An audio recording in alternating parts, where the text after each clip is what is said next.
ಸಂಘದ ಹಿರಿಯ ಸದಸ್ಯರಾದ ಖಾಲಿದ್ ಅವರು ಅವರ ಆಫೀಸ್ನಿಂದ ಕೂಡ ಗೌರವಾನ್ವಿತರಿಗೆ ಸನ್ಮಾನವನ್ನು ಮಾಡುತ್ತಿದ್ದಾರೆ. ಅದೇ ರೀತಿ ನಮ್ಮ ಸಂಘದ ಸದಸ್ಯ ಹಾಗೇನೆ ನನಗನ್ಸುತ್ತೆ ಕೋಆಪರೇಟಿವ್ ಬಾರ್ ಅಂತ ಅವ್ರು ಹೇಳಿದ್ರು ಮುಂದೆ ಇದು ನಡೆಯುತ್ತೆ ಇಲ್ಲ ಅಂತ. ಮೋಸ್ಟ್ ಪ್ರಾಬ್ಲಿ ಮಂಗಳೂರಲ್ಲಿ ಆಯುರ್ವೇದಿಕ್ ನಡೀಬೋದು ಅನ್ಸುತ್ತೆ. ಆಯುರ್ವೇದಿಕ್ ಔಷಧ ರೀತಿ ಅವ್ರು ಕೆಲಸ ನಡೆಸ್ಬೋದು ಅನ್ಸುತ್ತೆ. ಇನ್ನು ವಿಮಲ್ ನಂದಗ ಅವರಿಗೆ ಒಂದು ಒಳ್ಳೆ ರೀತಿಯಲ್ಲಿ ಕೊಡ್ತಾ ಇದ್ದಾರೆ, ಅದು ಆ ಪೋಸ್ಟ್ ಸಿಕ್ಕಿದೆ, ಅವ್ರಿಗೊಂದು ರೀತಿ ಹೊಸ ಅನುಭವ. ಸತೀಶ್ ಬಾಲಿ ಅವರು ನಾನು ಬಿಟ್ಟು ಬಂದು ಕೋರ್ಟ್ಗೆ ಹೋಗ್ತಾ ಇದ್ದಾರೆ, CJ47 CBI ಕೋರ್ಟ್, ಅದು ಬಹಳ ಸಂತೋಷ ಅನ್ಸುತ್ತೆ. ಹಾಗೆ ಒಂದು ರೀತಿ ಏನಂದ್ರೆ ಒಂದು ಬಾಂಧವ್ಯ, ಒಂದು ಪ್ಲೇಸಲ್ಲಿ ನಾವು ಕೆಲಸ ಮಾಡಬೇಕು ಅಂತಂದರೆ ಅಲ್ಲಿ ಬಿಸಿಲು ಇದು ಏನೂ ಬರೋದಿಲ್ಲ. ಬಳ್ಳಾರಿ ಅಂದ ತಕ್ಷಣ ಬಿಸಿಲು, ನೀವು ಮೈಸೂರಿನವರು ಹೇಗೆ ಕೆಲಸ ಮಾಡ್ತೀರಾ ಅಂತ ಹೇಳ್ತಾ ಇದ್ರು ನನಗೆ. ಆದರೆ ಇದು ಒಂಥರ ಎಲ್ಲರೂ ಕೋಆಪರೇಷನ್ ನೋಡಿ, ನಮ್ಮ ಬ್ರದರ್ ಸಿಸ್ಟರ್ಸ್ ಜಡ್ಜಸ್ ಅವರ ಬಾಂಧವ್ಯದಲ್ಲಿ ಅವ್ರ ಜೊತೆ ನಕ್ಕೊಂಡು ನಾನು ಒಂಥರ ನಾನು PDJ ಅಂತ ನಾನು ಯಾವತ್ತೂ ಅಂದ್ಕೊಳ್ಳೇ ಇಲ್ಲ. ಅವ್ರ ಜೊತೆನೇ ಎಲ್ಲ ಚೆನ್ನಾಗಿ ಮಾತಾಡಿಕೊಂಡು ತಮಾಷೆ ಮಾಡಿಕೊಂಡು ಅವರಿಗೆಲ್ಲ ಹೇಳ್ತಾ ಇದ್ದೆ ನಾನು ಈ ರೀತಿ ಇರಬೇಕು ಅಂತ. ಹಾಗೆಯೇ ಒಂದು ರೀತಿ ಇದು ಬಿಸಿಲು ಅಂತ ನಾನು ಹೇಳೋದಕ್ಕೆ ಆಗೋದೇ ಇಲ್ಲ. ಬಿಸಿಲು ಅಂತಂದರೆ ಏನು, ಎಲ್ಲ ಕಡೆಯೂ ಬಿಸಿಲಿರೋದೆ, ನಮ್ಮ ಮೈಸೂರಲ್ಲೂ ಬಿಸಿಲೇ ಇದೆ. ಅಂದರೆ ಭಾಳ ಒಳ್ಳೆ ಭಾರತ ಮಾತ್ರ ಹೇಳ್ಬೋದು. ಕೆಲಸ ಕಲೀಲಿಕ್ಕೆ ಆರೋಗ್ಯ ದೃಷ್ಟಿಯಿಂದ ಆಗಲಿ ಎಲ್ಲ ತುಂಬ ಚೆನ್ನಾಗಿ ಒಳ್ಳೆ ರೀತಿಯಿಂದನೇ ಇದೆ ಕೋಆಪರೇಟಿವ್ ಬಾರ್ ಅಂತಲೇ ಹೇಳ್ಬೋದು. ಅಂದರೆ ಎಲ್ಲ ಒಂದು ರೀತಿ ಕೆಲಸ ಕಲಿಬೇಕಲ್ಲ, ಪ್ರತಿಯೊಂದು ಪ್ಲೇಸಲ್ಲೂ ಕೆಲಸ ಮಾಡಬೇಕಾಗುತ್ತೆ. ಅದಕ್ಕೋಸ್ಕರ ಎಲ್ಲ ಕಡೆಯೂ ಅನುಭವ ಬೇಕಾಗುತ್ತೆ. ಅಂದರೆ ಈ ರೀತಿ ಒಂದು ರೀತಿ ಅವರು ನಮ್ಮ ಎಲ್ಲ ಜಡ್ಜಸ್ ಎಕ್ಸ್ಪ್ರೆಸ್ ಮಾಡಿದಾಗೆ ಒಂದು ರೀತಿ ಎಲ್ಲ ಕೋಆಪರೇಷನ್ ಕೊಟ್ಟಿದ್ದೀರಾ. ಈಗ ನಾನು ನಿಮಗೆ ಎಲ್ಲರಿಗೂ ಧನ್ಯವಾದ ಹೇಳಬೇಕು ಅಂತಂದರೆ ಅವ್ರನ್ನ ಇಷ್ಟು ಒಳ್ಳೆ ರೀತಿ ಮಾತುಗಳು ಆಡಿ ಅವ್ರ ಬಗ್ಗೆ ಅವರಿಗೆ ಒಳ್ಳೆಯದನ್ನು ಬಯಸಿ ಅವರಿಗೆ ಸನ್ಮಾನ ಮಾಡೋದಕ್ಕೆ ಮತ್ತು ನನಗೆ ಇಷ್ಟು ಮಾತಾಡೋ ಅವಕಾಶ ಮಾಡಿಕೊಟ್ಟ ನಿಮ್ಮೆಲ್ಲರಿಗೂ ವಂದನೆಗಳು. ಇಲ್ಲಿ ಆನೆಸ್ಟ್ಲಿ ಹೇಳ್ಬೇಕಂದ್ರೆ ಇಲ್ಲಿ ಈ ಜನರ ರಿಕ್ವೈರ್ಮೆಂಟ್ ಏನಂದ್ರೆ they don't require much of intelligent ಇರೋ ಜಡ್ಜ್ ಬೇಕಿಲ್ಲ. ಇಲ್ಲಿ ಅವ್ರ ಪ್ರಾಬ್ಲಮ್ನ ಸಾಲ್ವ್ ಮಾಡೋ ಜಡ್ಜಸ್ ಬೇಕಷ್ಟೇ. ಅವ್ರಿಗೆ ಒಂದು ಪ್ಲ್ಯಾಟ್ಫಾರ್ಮ್ ಬೇಕಷ್ಟೇ. ಅವ್ರ ಗ್ರೀವೆನ್ಸಸ್ನ ಹೇಳ್ಕೊಳ್ಳೋದಕ್ಕೆ ಆ ಥರ ಔಟ್ರೈಟಾಗಿ ಬಂದು ಹೇಳ್ಕೊಂಡು ಸರ್ ನನಗೆ ಇವರಿಂದ ಈ ಥರ ಪ್ರಾಬ್ಲಮ್ ಆಯಿತು ಅಂತ ಅವ್ರು ಓಪನಾಗಿ ಮುಖಾಮುಖಿ ಒಂದ್ಸಲಿ ಮಾತಾಡಿದಾಗ ಅವ್ರಿಗೆ ಆಟೋಮೆಟಿಕ್ ಅವರೇ ಕೂಲ್ ಡೌನ್ ಆಗ್ತಾರೆ. ಆಮೇಲೆ ಸರಿ ಏನ್ರಿ ಮುಂದಕ್ಕೆ ಏನು ಮಾಡಬೇಕು ಅಂದರೆ ಸ್ವಾಮಿ ತಾವೇ ಹೇಗೆ ಹೇಳ್ತೀರ ಆ ಥರ ಅಂತ ಹೇಳ್ತಾರೆ. ಈ ಸೆಕೆಂಡ್ ಪಾರ್ಟ್ ಏನಿದೆಯಲ್ಲ, ನೀವು ಹೇಳ್ದಂಗೆ ನಾವು ಮಾಡ್ತೀವಿ ಅಂತ, ಅದು ಬೇರೆ ಬಾರಲ್ಲಿ ಹೇಳೋದಿಲ್ಲ ಅಥವಾ ಬೇರೆ ಜಾಗದಲ್ಲಿ ಅವ್ರದ್ದೇ ಆದ ಒಂದು ಪ್ರೀ ಡಿಟರ್ಮಿಂಡ್ ಒಂದು ಪರ್ಪಸ್ ಇಟ್ಕೊಂಡು ಬಂದಿರ್ತಾರೆ. ಬಟ್ ಇಲ್ಲಿ ಏನಂತಂದರೆ ನಾವು TV-ನಲ್ಲಿ ಇದರಲ್ಲೆಲ್ಲ ನೋಡ್ತೀವಲ್ಲ, ಈ ಪಂಚಾಯತಿ ಕಟ್ಟೆ ಥರ ಅದೇ ಒಂದು ಕಾನ್ಸೆಪ್ಟ್ನಲ್ಲಿ they want real solutions from the court. ಅವ್ರಿಗೆ ವೆದರ್ ಇಟ್ ಈಸ್ ಡಿಸ್ಟ್ರಿಕ್ಟ್ ಕೋರ್ಟಾ ಅಥವಾ ಮುನ್ಸಿಫ್ ಕೋರ್ಟಾ, ದೇ ಆರ್ ಲೀಸ್ಟ್ ಬಾದರ್ಡ್. ಅವ್ರಿಗೇನಂತ ಹೇಳಿದ್ರೆ ಅವ್ರಿಗೆ ಒಂದು ಗ್ರೀವೆನ್ಸ್ ಹೇಳ್ಕೊಳ್ಳೋದಕ್ಕೆ ಬೇಕು. ಎಸ್ಪೆಷಲಿ ಈ ಕ್ರಿಮಿನಲ್ ಮ್ಯಾಟರ್ಸಲ್ಲಿ ತಮ್ಗೆಲ್ಲರಿಗೂ ಗೊತ್ತಿದೆ, ಸಣ್ಣ ವಿಷಯಕ್ಕೂ ಸಿವಿಲ್ ಲಿಟಿಗೇಷನ್ ಇರೋ ಅಂಥದ್ದನ್ನು ಕನ್ವರ್ಟ್ ಮಾಡಿ ಕ್ರಿಮಿನಲ್ ಲಿಟಿಗೇಷನ್ ಮಾಡ್ತಾ ಇದ್ದಾರೆ. ತುಂಬ ಇದು ಪ್ರಾಬ್ಲಮ್ಸ್ ಆ ಥರ ಆಗ್ತಾ ಇದೆ. ಹಾಗಾಗಿ ಇಲ್ಲಿ ಬಂದಾಗ ಅದನ್ನು I realised very much that ಇಲ್ಲಿ ಜಾಸ್ತಿ ನಾವು ಕೇಸ್ ಲಾಸ್ ಹಾಕಿ ಅಥವಾ ಇನ್ನೊಂದೇನೋ ಮಾಡಿ ಅದೇನೋ ಪ್ರಯೋಜನಕ್ಕೆ ಬರೋದಿಲ್ಲ. ಅವ್ರಿಗೇನಂತ ಹೇಳಿದ್ರೆ they want just solution for there problems ಅಂತ ಅಂದ್ಕೊಂಡು ನನಗೆ at a very early age I detected this problem. I diagnosed it properly ಅಂತ ಅಂದ್ಕೊಂಡು then I restricted myself. ಇಲ್ಲ ಇದರಲ್ಲಿ ಬೇರೆ ಥರ ಅಫ್ಕೋರ್ಸ್ ನಾವು ಜಜ್ಮೆಂಟ್ ಬರೀಬೇಕಾದ್ರೆ ನಾವೆಲ್ಲ ನೋಡಲೇಬೇಕಾಗತ್ತೆ, ಮಾಡಲೇಬೇಕಾಗತ್ತೆ. ಬಟ್ ಅದರ್ವೈಸ್ ಇಲ್ಲಿದು ಪರ್ಪಸ್ ಏನು ಅಂತ ಇಲ್ಲಿ ಗೊತ್ತಾಯಿತು. So now I am more worried. ಇವಾಗ ನೆಕ್ಸ್ಟ್ ಬೇರೆ ಕಡೆ ಹೋದಾಗ ಇದೇ ಮೆಥಡ್ ವರ್ಕೌಟ್ ಆಗುತ್ತಾ ಇಲ್ಲ ಅಂತ, ಇದು ವರ್ಕೌಟ್ ಆಗದೇ ಇರೋ then I have come to ಈ ಸ್ನೇಕ್ ಆ್ಯಂಡ್ ಲ್ಯಾಡರ್ ಆಟದಲ್ಲಿ. ಇವಾಗ now I have come, snake ಕಚ್ಚಿ ಕೆಳಗೆ ಬಂದ್ಬಿಟ್ಟಿದ್ದೀನಿ ನಾನು. ಇವಾಗ now again I have to go up the ladder to reach that expectation. ಅದೇ ನಾನು ತಮಾಷೆಗೆ ಹೇಳ್ತದೆ, ಇನ್ನೊಂದು 2 ವರ್ಷ ಇದ್ರೆ I will forget that all whatever I have learned all these days I will forget ಅಂತ. But with great respect, the point that I am trying to make ಅಂತ ಹೇಳಿದ್ರೆ, each jurisdiction or each area requires because of the customary practices. Illi, for example, child marriage is very high in this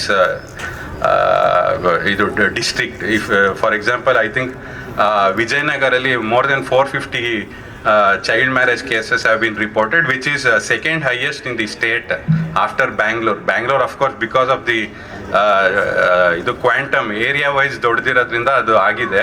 but second Ballari is the highest. So ಇಲ್ಲಿ ಇವಾಗ child marriage ಆಗೋಗಿರುತ್ತೆ, ಅವ್ರಿಗೆ ಮಗು ಆಗೋಗಿರುತ್ತೆ. ನೀವು ಇಲ್ಲಿ ಕಾನೂನೆಲ್ಲ ಬರೆದ್ಬಿಟ್ಟು 150 ಪೇಜ್ ಜಜ್ಮೆಂಟ್ ಬರೆದ್ರೆ what relief will it give to the party? So ಇಲ್ಲಿ delivery of justice is a totally different thing. And writing judgments after judgments, quoting decisions after decisions, and showing your academic intellect is something different.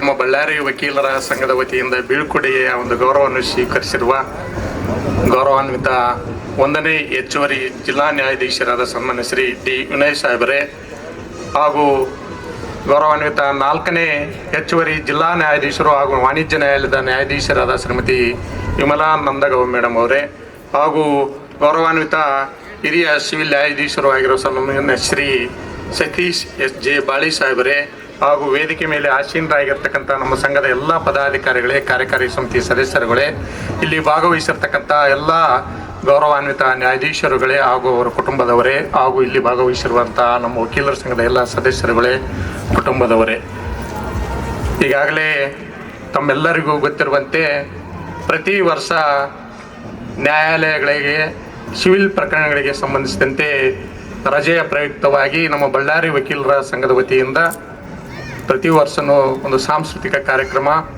ಔತಣಕೂಟ ಹಾಗೂ ವರ್ಗಾವಣೆಗೊಂಡಿರ್ತಕ್ಕಂಥ ಗೌರವಾನ್ವಿತ ನ್ಯಾಯಾಧೀಶರುಗಳಿಗೆ ಬೀಳ್ಕೊಡುಗೆಯ ಒಂದು ಗೌರವ ಕೊಡುವಂಥದ್ದು ನಮ್ಮ ವಕೀಲರ ಸಂಘದ ಸಂಪ್ರದಾಯ. ಅದೇ ರೀತಿಯಾಗಿ ಈ ದಿನ 3 ಗೌರವಾನ್ವಿತ ನ್ಯಾಯಾಧೀಶರು ನಮ್ಮ ಬಳ್ಳಾರಿಯಿಂದ ಏನು ವರ್ಗಾವಣೆಗೊಂಡಿದ್ದಾರೆ, ಅವರಿಗೆ ಸನ್ಮಾನ ಕಾರ್ಯಕ್ರಮವನ್ನು, ಔತಣಕೂಟವನ್ನು, ಈ ಒಂದು ಸಾಂಸ್ಕೃತಿಕ ಕಾರ್ಯಕ್ರಮವನ್ನು ಜರುಗ್ತಾ ಇದೆ.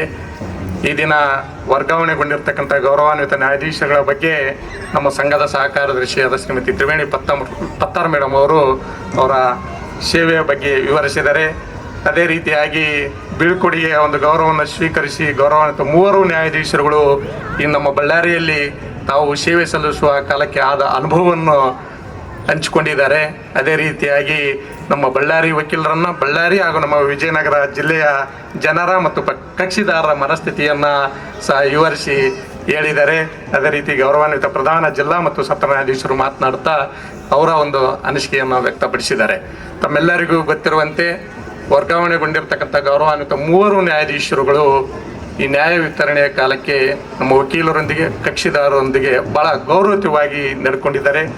ಇವತ್ತು ವರ್ಗಾವಣೆಗೊಂಡಿರುವ ನಮ್ಮ ಗೌರವಾನ್ವಿತ ನ್ಯಾಯಾಧೀಶರಾದ ಗೌರವಾನ್ವಿತ ಡಿ ವಿನಯ್ ಸರ್ ಅವರು, ಹಾಗೂ ಗೌರವಾನ್ವಿತ ವಿಮಲ್ ನಂದಗಾಂವ್ ಮೇಡಮ್ ಅವರು, ಹಾಗೂ ಗೌರವಾನ್ವಿತ ಸತೀಶ್ ಬಾಲಿ ಸರ್ ಅವರಿಗೂ ಕೂಡ ನಮ್ಮ ವಕೀಲರ ಸಂಘದಿಂದ ಗೌರವ ಬೀಳ್ಕೊಡುಗೆಯನ್ನು ಸ್ವೀಕರಿಸಿದಂತಹ ಅವರಿಗೆ ನಮ್ಮೆಲ್ಲರ ಪರವಾಗಿ ಆತ್ಮೀಯವಾದ ಹಾಗೂ ಹೃತ್ಪೂರ್ವಕವಾದಂತಹ ಧನ್ಯವಾದಗಳನ್ನು ಅರ್ಪಿಸುತ್ತೇನೆ. ಅದೇ ರೀತಿಯಾಗಿ ನಮ್ಮ ಸಂಘದ ಅಧ್ಯಕ್ಷರಾದ ಶ್ರೀ ಕೆ ಯರಿಗೌಡ ಸರ್ ಅವರಿಗೂ ತಮ್ಮೆಲ್ಲರ ಪರವಾಗಿ ಹೃತ್ಪೂರ್ವಕವಾದಂತಹ ಧನ್ಯವಾದಗಳು. ಹಾಗೆ ಕಾರ್ಯಕ್ರಮದಲ್ಲಿ ಪಾಲ್ಗೊಂಡ ನಮ್ಮ ಸಂಘದ ಕಾರ್ಯದರ್ಶಿಗಳಾದ ವಿ ರವೀಂದ್ರನಾಥ್ ಸರ್ ಅವರಿಗೂ, ನಮ್ಮ ಸಂಘದ ಉಪಾಧ್ಯಕ್ಷರಾದ ನಾಗರಾಜ್ ನಾಯ್ಕ್ ಸರ್ ಅವರಿಗೂ, ಹಾಗೂ ನಮ್ಮ ಸಂಘದ ಖಜಾಂಚಿಯಾದ ಕೆ ಎನ್ ನೀರೇಶ್ ಸರ್ ಅವರಿಗೂ ಕೂಡ ಎಲ್ಲರ ಪರವಾಗಿ ಹೃತ್ಪೂರ್ವಕವಾದಂತಹ ಧನ್ಯವಾದಗಳು.